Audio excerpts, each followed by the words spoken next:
Ngayon ay lalagay ko na itong mga valve lock,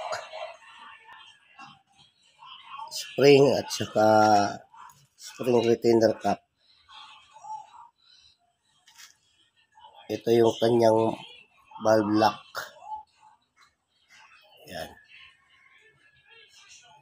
Yan, dalawang piraso. Bawat isang valvula, dalawang pirasong valve lock.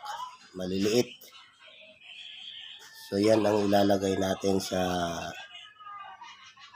lock sa valve.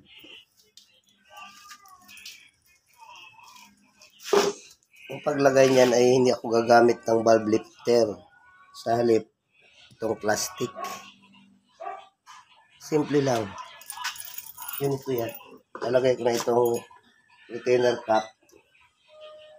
Saka itong valve lock. Ihulog ko na yan dyan na dalawa.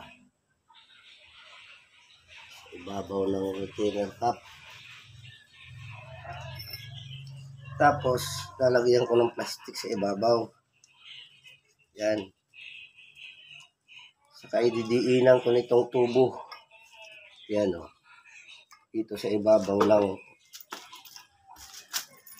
cap. Ididiin natin ito ng bigla. Yan. Pasok. Pasok agad. Simple na mabilis. Madaling gawin. Hindi na kailangan yung mga valve lifter. Parang magic lang ba? Yan. Lagay naman natin sa ibabaw.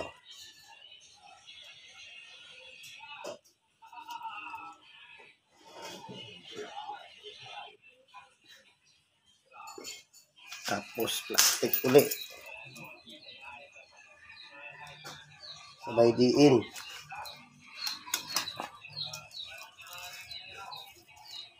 Doon nalaglag. Ulitin natin.